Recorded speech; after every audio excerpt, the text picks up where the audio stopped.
الرجیم بسم اللہ الرحمن الرحیم السلام علیکم ورحمۃ اللہ وبرکاتہ۔ آج 2 مارچ سن 2023 ہے اور ہم نے قرآن کو اصطلاحات کے ذریعے سمجھنے کا جو آغاز کیا ہے، تو پہلے قرآن کو بطور اصطلاح میں نے بیان کیا۔ کل میں نے لفظ قرآن جو ہے وہ صرف اس کا مطلب بیان کیا تھا۔ آج سمجھتے ہیں یہ ایک کتاب چند 100 صفحات کی کتاب نہیں ہے۔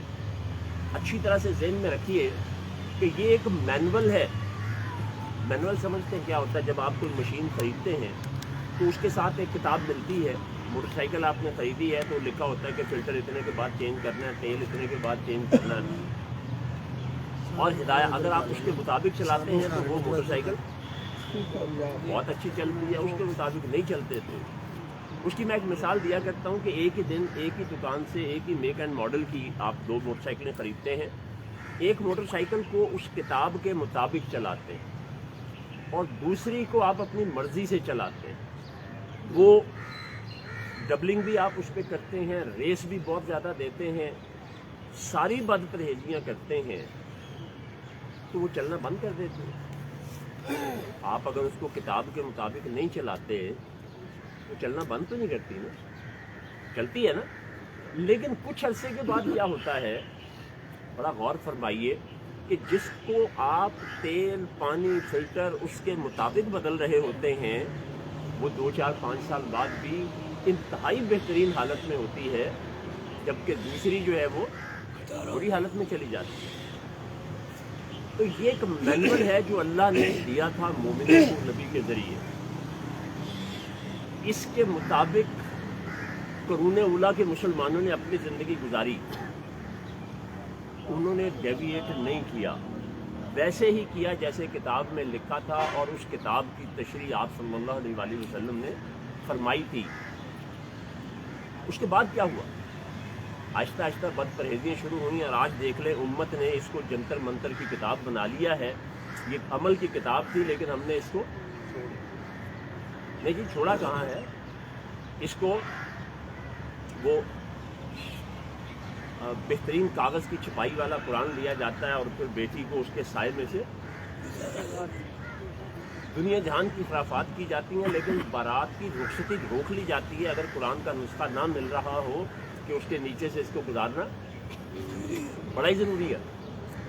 گھر میں نئے گھر میں داخل ہوتے ہیں تو سب سے پہلی چیز قرآن پاک، اور اس کو کھولنے سے پہلے کتنا جو ہے نا وہ چوما چاٹا جاتا ہے۔ ایک بات بتائیے، آپ دنیا کے بہترین ڈاکٹر کے پاس جاتے ہیں جس کے پاس کبھی بھی کوئی ایسا پیش نہ آیا ہو جو مریض اس کا ٹھیک نہ ہوا ہو۔ کسی طرح آپ اس کے پاس چلے گئے، اس نے آپ کو نسخہ لکھ دیا، شدید بیمار ہیں، آپ اس نسخے کو خوشبو لگائیں، اس کو چومیں چاٹیں، بڑی ہی اونچی عزت کے ساتھ رکھیں، اس کے اوپر کوئی شیشے کا وہ جو ہے نا کیس چڑھا دیں، تو آپ کو آرام آئے گا؟ جب تک وہ نسخہ لے کے کیمسٹ کے پاس جا کے اس کو اس کے مطابق استعمال نہیں کریں گے، جو ڈاکٹر نے احتیاطیں بتائی ہیں وہ نہیں کریں گے، تو وہ کچھ نہیں۔ تو اس لیے آگے بڑھنے سے پہلے آپ کی بنیاد بننا بہت زیادہ ضروری ہے۔ قرآن سمجھنے سے پہلے قرآن ہے کیا وہ جاننا ضروری ہے، پھر قرآن کے پیغام کی بات آئے گی۔ تو اس لیے برائے کرم اس کو بڑی وضاحت کے ساتھ سمجھ لیجئے کہ ہم نے جیسے جیسے ہم نے ڈیویٹ کرنا شروع کیا، اس کے بتائے ہوئے راستے سے ہٹنا شروع کیا، ویسے ویسے ہم ذلیل و خوار ہوتے چلے، جس کی نشاندہی اقبال نے کیا کہی تھی کہ وہ معزز تھے زمانے میں مسلمان ہو کر، اور تم خوار ہوئے تارک قرآن۔ ذرا ایک دیں گے جی مارکر؟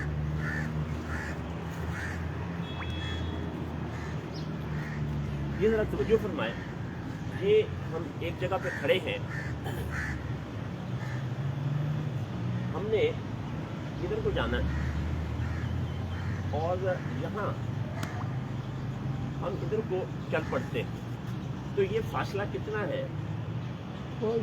شاید 1 سینٹی میٹر بھی پورا نہیں ہے، مگر جیسے جیسے آپ آگے بڑھتے جائیں گے یہ سینٹی میٹر میٹروں میں، میٹر کلو میٹروں میں، اور پھر وہ آگے. تو اسی طرح سے ہمارا قرآن سے دور ہونے کا عمل جو ہے وہ اس سپیڈ سے جاری ہے. اس لیے جتنا قرآن آج چھاپ رہا ہے، جتنا قرآن آج پڑھا جا رہا ہے، جتنا زیادہ قرآن کو خوبصورت بنا کے اس کی چھپائیاں ہو رہی ہیں، جو کچھ بھی ہو رہا ہے اس میں اگر کچھ نہیں ہو رہا تو اس کو سمجھنے کا کام نہیں ہو رہا اور اس پر عمل کرنے کا کام نہیں ہو رہا. اب آج کے سبق کا دوسرے حصے کی طرف آتا ہوں. قرآن کا جو مخاطب ہے، ایڈریسی، وہ انسان ہے. یہ انسان کے لیے آیا. اللہ نے اپنا جو تعارف کروایا ہے وہ رب العالمین کہہ کے کرایا. تو وہ رب کیا ہے، عالمین کیا ہے، یہ ایک ایک لفظ ہر روز ہم اپنے طریقے سے جو سبق پڑھیں گے تو وہاں اس کو بیان کریں گے. اور اب آتا ہوں اس سے اگلی بات. قرآن کی جو کل آیات ہیں، ایک تو آپ کا ہوم ورک یہ ہے کہ جب آپ نے اگلی کلاس میں آنا ہے تو قرآن کی آیتیں گن کر آنا ہے. قرآن کی کتنی آیتیں اونچی آواز میں بولیے گا تاکہ جو لوگ لائیو دیکھ رہے ہیں ان کو بھی سنائی دے. کل کتنی آیتیں؟ 6666. اب آپ نے کیا کرنا ہے، آپ کے پاس پورا ایک ہفتہ ہے گن کے آنا. میں آپ کو یہ طریقہ بتاتا ہوں، زیادہ سے زیادہ آپ 10 منٹ میں گن لیں گے. وہ اس طرح سے کہ ہر سورت کے شروع میں لکھا ہوتا ہے نا مکیہ کہ مدنی ہے، اس میں رقوع کتنے ہیں، اس میں آیتیں کتنی ہیں، اور اس میں صورتیں کتنی ہیں، لکھا ہوتا ہے نا. تو بس وہ کتنی صورتیں جو ہے نا ان کو لکھ کے جمع کرتے جائیں اور اگلی کلاس میں وہ لے کے آئیں. تو یہیں سے دیکھیں کہ آپ کا قرآن کے بارے میں ایک بنیادی قسم کا نالج جو ہے وہ کہاں کھڑا ہے. اور آپ لوگ جو اس پہ سن رہے ہیں، آپ سے بھی گزارش ہے کہ یہ کام کیجیے گا. یہ کل آیات جتنی بھی ہیں آپ گن کر آئیں گے تو پھر اس پر ہم اگلی بات کریں گے. یہ اس کی مختلف تقسیمیں اساتذہ نے کی ہیں، علماء کرام نے کی ہیں. میری تقسیم بالکل ہی مختلف ہے، میری نہیں ہے. جن اساتذہ سے میں نے علم سیکھا انہوں نے بتایا کہ قرآن کی کل آیات جو ہیں اس میں صرف اور صرف 7%، یہ اگر کلوز ہو کے دکھا سکتے ہیں،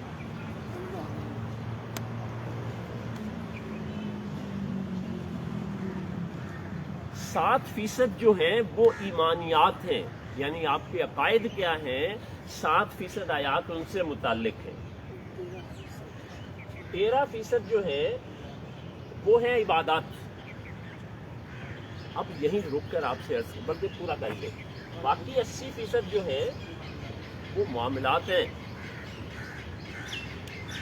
ہم کہاں رک گئے ہیں آ کے؟ یہاں اور یہاں. یہاں بھی اپنی مرضی ہے، یہاں بھی اپنی مرضی ہے. جس نے ہمیں وہ علم دیا، وہ کتاب دی، اس کی مرضی نہیں ہے. ایمانیات جس کو آپ کے عقائد جو ہوتے ہیں، خدا ایک ہے کہ 2 ہے، آخرت ہے کہ نہیں ہے، قیامت آئے گی کہ نہیں آئے گی، یہ ایمانیات. اس میں تمام لوگ دنیا میں کسی بھی مذہب کے جو قائل ہیں وہ الہامی ہے یا غیر الہامی ہے، وہ اس کو مانتے ہیں. اس کے بعد عبادات. دنیا کے وہ تمام مذاہب جو الہامی ہیں یا غیر الہامی ہیں ان میں عبادات موجود ہیں، کسی نہ کسی شکل میں موجود ہیں. ہندو اس عرض پاک جو خطہ ارض ہے، یہ دنیا جو ہے، اس پہ شرک کی وہی شکل ہے جو آپ صلی اللہ علیہ وسلم کے زمانے میں تھی یا اس سے پہلے مشرکین کی تھی. یہ ایگزیکٹلی اس کا ریپلیکا ہے. یہ بھی عبادات کرتے ہیں. تو ہر مذہب میں عبادات ہوتی ہے، لیکن یہ چیز جس کو معاملات کہتے ہیں یہ دنیا کے کسی مذہب میں نہیں. ہاں اخلاقیات ضرور ہوتی ہیں. دنیا کا کوئی مذہب نہیں کہتا کہ زنا کریں، دنیا کا کوئی مذہب نہیں کہتا کہ جھوٹ بولو، دنیا کا کوئی مذہب نہیں کہتا کہ والدین کی نافرمانی کرو، تو یہ اخلاقیات میں آتا ہے، ویلیوز میں آتا ہے، صرف معاملات مختلف چیز ہوتے ہیں۔ جیسے ابھی صبح میں بات کر رہا تھا کہ میرے لیے جب میں اس کارپوریٹ ورلڈ جس کو کہتے ہیں، یہ دنیا کاروبار کی دنیا، جدید دنیا، جب میں اس میں آیا تو مجھے یوں لگا کہ میں پیدا ہی اب ہوا۔ اب تو میں نے کہنا چھوڑ دیا، لیکن اگر آج بھی میں یہ کہنا چاہوں نا، آپ مجھ سے پوچھیں آپ کو بڑا تجسس ہوتا ہے، کئی لوگ بڑی رازداری سے کہتے ہیں جی کہ آپ نے میٹرک کب کیا تھا، تو کیا دیکھنا چاہتے ہیں؟ تو آج ان کا تجسس ختم کرتا ہوں۔ میری عمر 23 سال ہے صرف، کتنی؟ کیونکہ ان 23 سالوں میں جو کچھ میں نے دیکھا اس سے پہلے تصور ہی نہیں میں، مجھے یوں لگا کہ میں پہلا ہی اب ہوا ہوں۔ یہ جو میں واقعات بتا رہا تھا نا، تو معاملات دنیا کے کسی مذہب میں نہیں ہیں۔ ایک چھوٹی سی بات کروں آپ سے، وراثت کا تصور جو دین اسلام نے دیا ہے اس سے پہلے تھا ہی کچھ نہیں۔ مائٹ از رائٹ، باپ مر گیا ہے تو اس حد تک اخلاقی گراوٹ تھی کہ بیٹا اپنی فتیلی ماں کا بھی مالک بن جاتا۔ تو دین میں 80% معاملات ہیں۔ دیکھیے یہ بے شک 7% ہیں، لیکن یاد رکھیے گا یہ بنیادی ہیں، یہ سر ہیں، اگر یہ نہ ہو تو باقی سب یہ 93% بیکار ہو جاتا ہے۔ کیوں؟ گائے حلال ہے یا حرام ہے؟ حلال۔ اب آ جاتا ہوں ایمانیات پہ۔ ہمارا ایمان کیا کہتا ہے کہ اگر آپ نے اس پہ چھری تکبیر نہیں پڑھی تو وہی جو ہے وہ کیا ہوگی؟ حرام۔ تو اس لیے اس کی طرف سب سے پہلے توجہ دیجیے۔ تو قرآن جو ہے وہ سب سے پہلے آپ کی توجہ اس طرف دلاتا ہے، پھر اس طرف دلاتا ہے، پھر اس طرف دلاتا ہے، اور یہ چیزیں جیسے جیسے ہم اس بات میں آگے جائیں گے آپ کو انشاءاللہ آگے لے کے چلیں گے۔ تو امید کرتا ہوں کہ آج بھی آپ جا کے تو اپنے دوست احباب کو ضرور اس کے بارے میں کچھ بتائیں گے۔ بہت شکریہ۔ جزاک اللہ۔